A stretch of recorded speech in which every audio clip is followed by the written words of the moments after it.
Hotels in Bali starting to be affected by budget efficiency. Governor Koster, don't rush to lay off employees.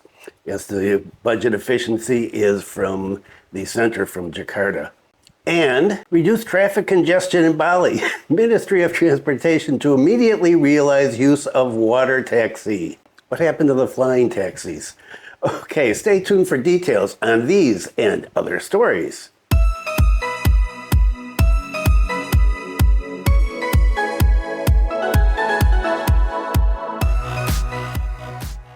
Selamat pagi. Welcome to the latest news from Bali in Indonesia. This is March 2nd, 2025, and my name is Bruce. And what is the weather like today? Wow, it is gorgeous. It is beautiful. What can I say? It's 29.4 degrees Celsius at 9 o'clock in the morning, so it's going to be a hot one today. The humidity, 78%. Wind speed is 0. There is no wind. It is just flat. Wow. It is great. I don't want to jinx it though, so I'm not going to talk about the weather anymore. It is Sunday and March is here already. Wow, just so quick, as I said the other day.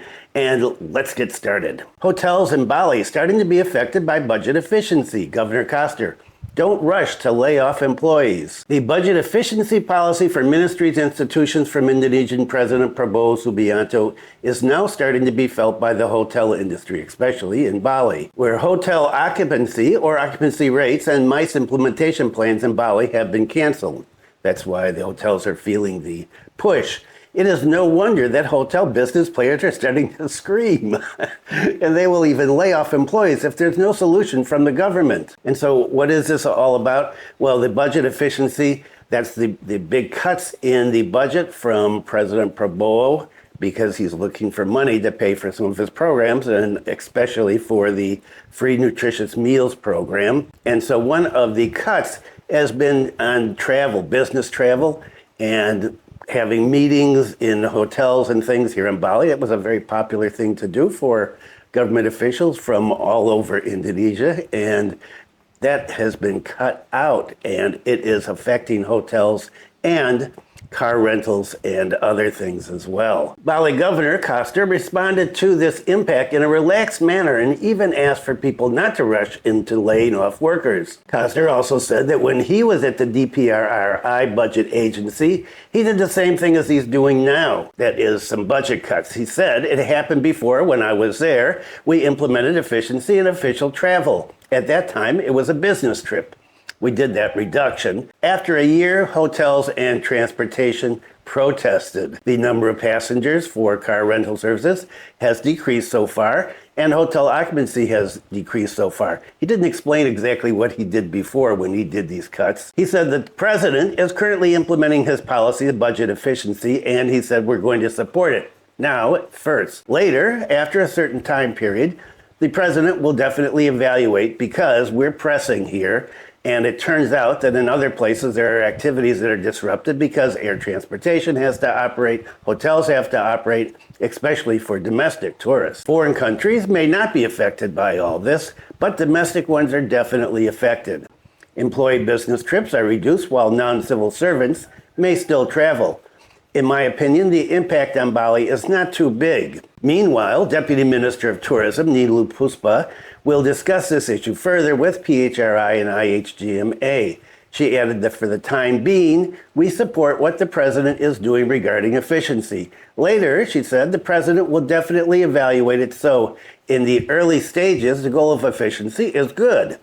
We want to be able to see that there are no unnecessary budget leaks. So both the deputy minister and the governor kind of inferred, all right, we're going to go along with the budget cuts now because the president said so, but we need to keep an eye on what's happening here, especially in Bali, and then hope that there are going to be some modifications in the budget cuts. And with protests going on around the country about the budget cuts, it's not too far-fetched to think that there may be some modifications in the future. We'll just have to wait and see. And what about traffic? Okay, the water taxi's back. Reduce traffic congestion in Bali. Ministry of Transportation to immediately realize use of water taxi. Immediately actually is not the right word. We'll see why. The central government, through the Ministry of Transportation, seems serious about dealing with traffic jams in Bali. Well, I would hope so.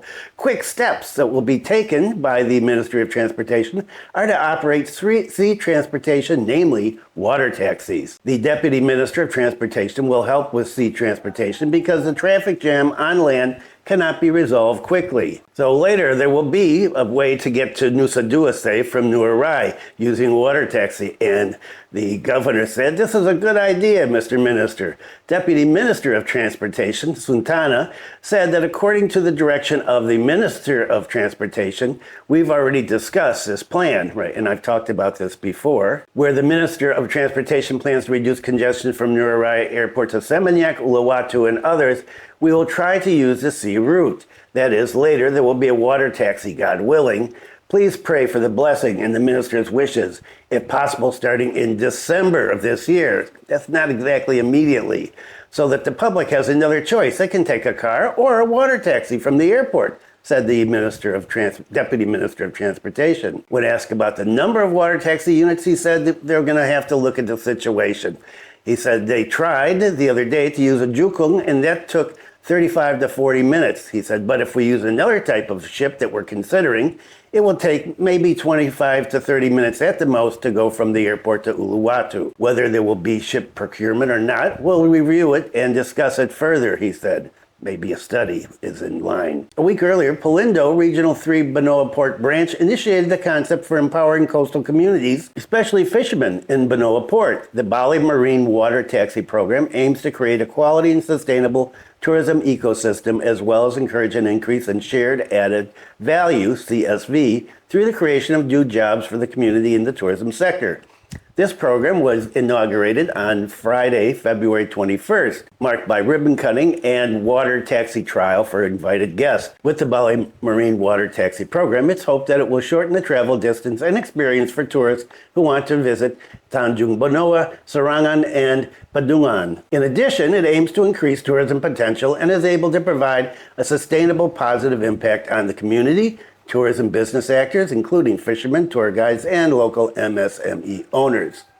The development of the Bali Marine Water Taxi Program is a manifestation of Polindo's TJSL program, which prioritizes CSV between the company and the community. Okay, water taxis, flying taxis, subways, new roads, underpasses.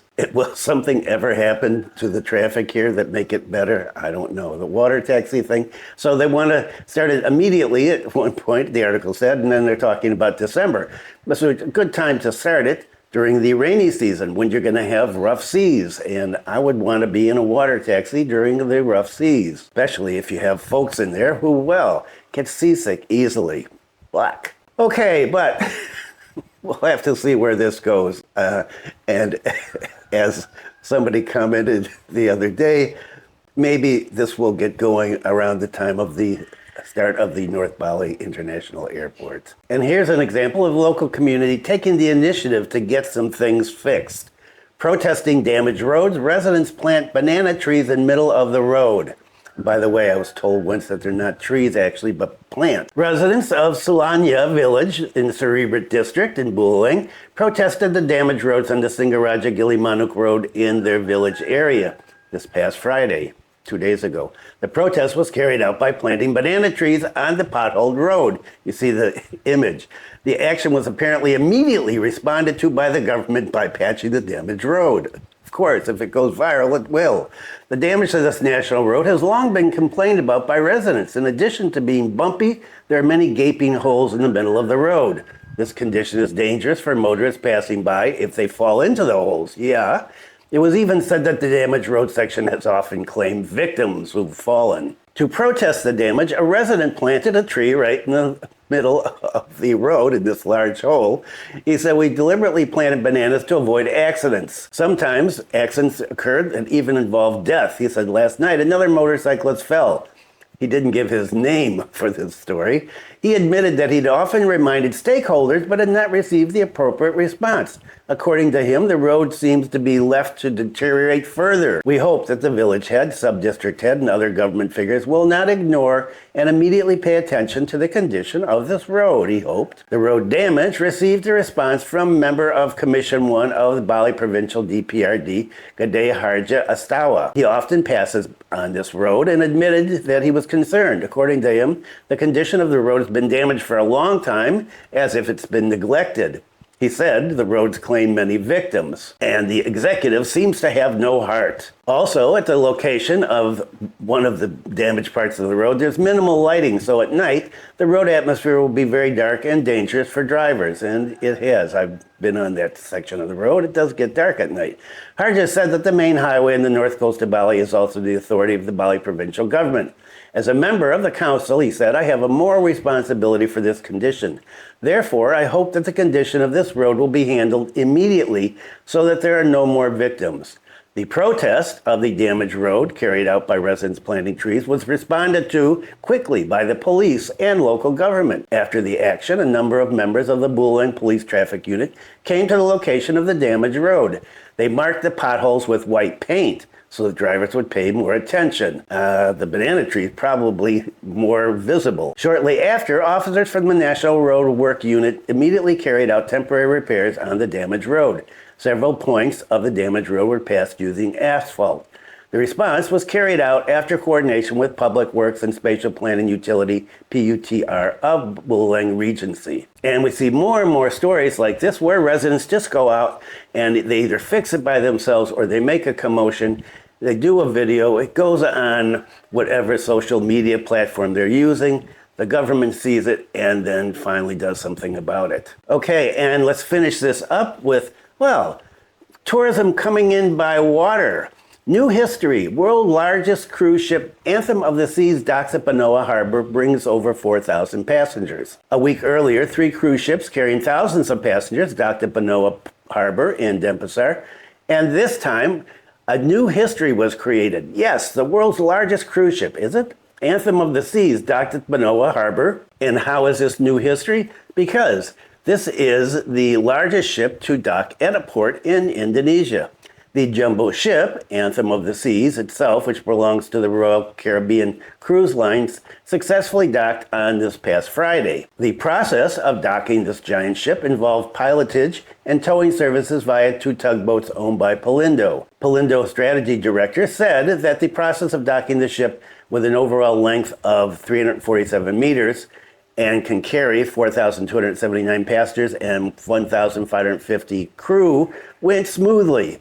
On the land side, they've also prepared passenger disembarkation and embarkation routes. In addition, Polindo Regional 3 has also prepared a modern mobile gangway to facilitate passenger access to and from the ship. This is special because it is the momentum of Benoa Port's readiness to become the home port cruise international. Of course, this can be realized thanks to the hard work of the team and the support of all parties, including KSOP, Customs, Quarantine, Immigration, local governments, and tourism agents. The welcoming of this monster ship was attended by a bunch of important people here, including the Deputy Minister of Transportation, the Governor, and other folks. On the same occasion, the Deputy Minister of Tourism, Nilu Puspa, appreciated Polindo for its success in serving the cruise docking process. Polindo's plan to make Benoa Port the home port for international cruises is in line with the government's program to increase tourism visits and the economy from tourism. We really appreciate Polindo for the success of bringing in jumbo-sized cruise ships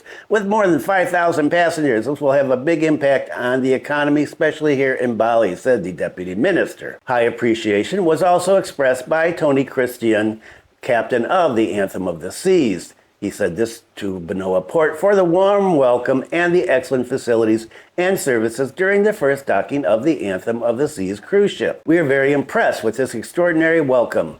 Benoa Port facilities and services are professional, especially the pilots assigned. We support the plan for Benoa Port to become a home port and hope it is realized soon. So we've got tourists coming in by air, by land, and by sea. Wow, big ship, 4,200 some passengers and 1,500 crew. Now, I wonder what happened, how long they were there. It didn't say how long the ship was docked and what the passengers did. Did they go off and wander around the south of the island? I don't know. Nothing about that. Okay, that is it for today. Thanks for viewing.